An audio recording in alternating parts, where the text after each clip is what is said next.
if you're not terminally online, you probably are unaware that right now there is a backlash from the West against anime. A lot of people are concerned about the safety of children, if you can imagine.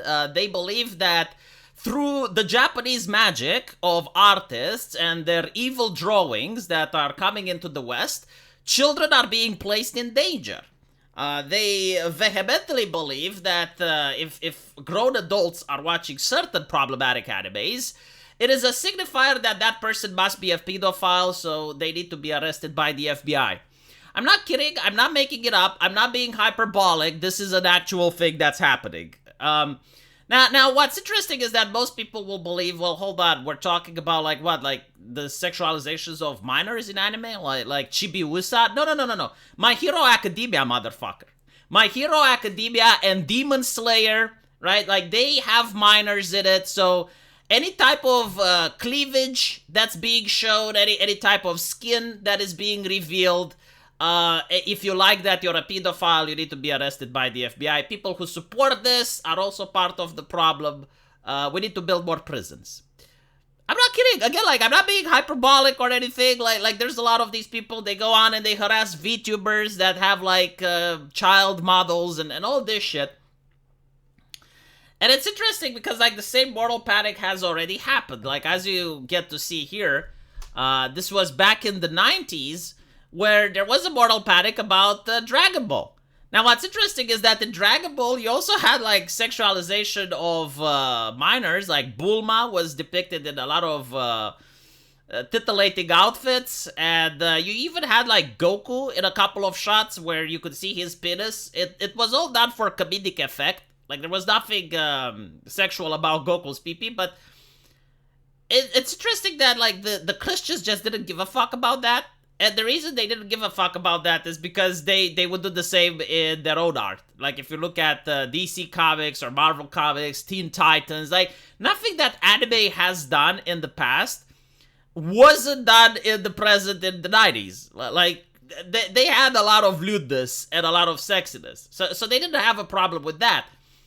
But what they did have a problem was the violence. Which is interesting because now, you know, all these leftists that are protecting our children, they don't have a problem with the violence. Like most of the Western cartoons, they have a lot of gratuitous violence in them. Rick and Morty, Has-Been Hotel, like all of these things, like, have over-the-top level of violence, sometimes even very descriptive. So they don't have a problem with that. They have a problem with sexiness and the heteronormative cisgender male gaze, which they can't stop telling us how much they hate it. And of course, you know, they're using, like, protecting the children as a guise, as a reason to cover this up. In my opinion, in the 90s, people didn't like anime because they noticed that children would spend too much time watching it.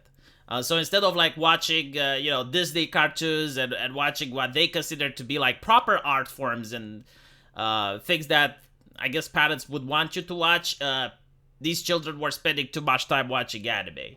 And it's also the fact that most societies, like, they hate to admit it, but they hate the different, right? So like, every parent has, like, the idea of what a good teenager should be. Like, he goes to high school, he studies hard, he joins a football club.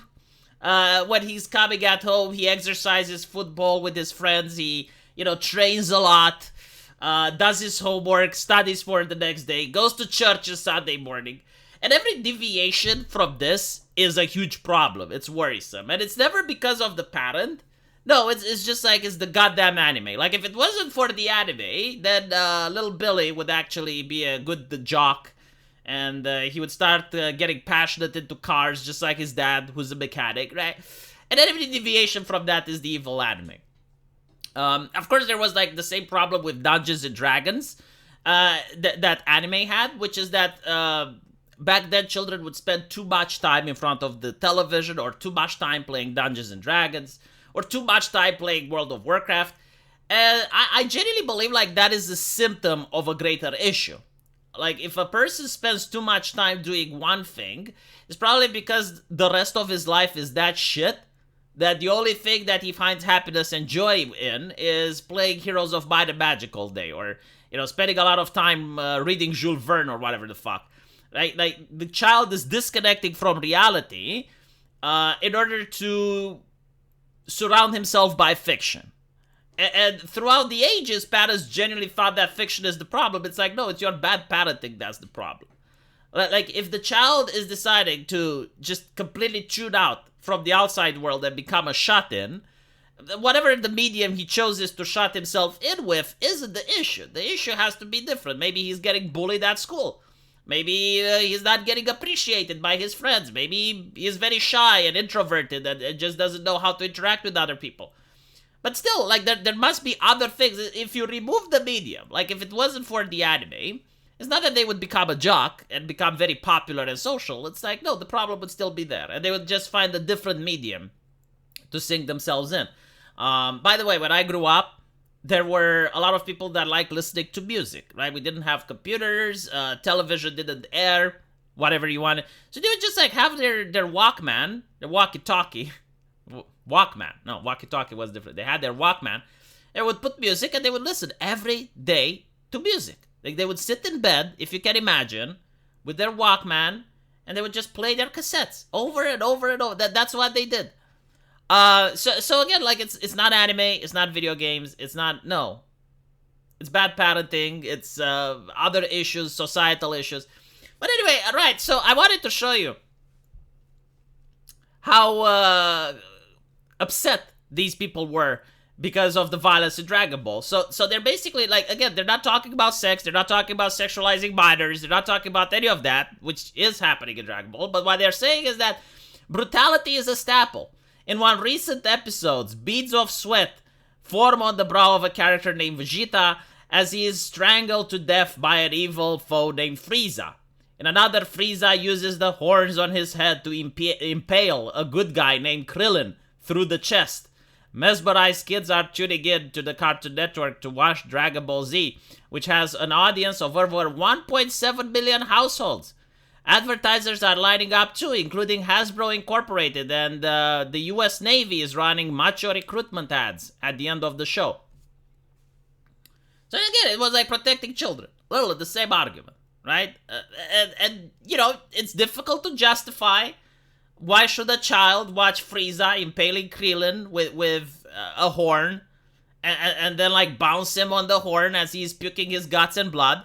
Yeah, it's difficult to justify. Just like, why is an adult attracted to a character from My Hero Academia because she's showing cleavage? Like, why should that be?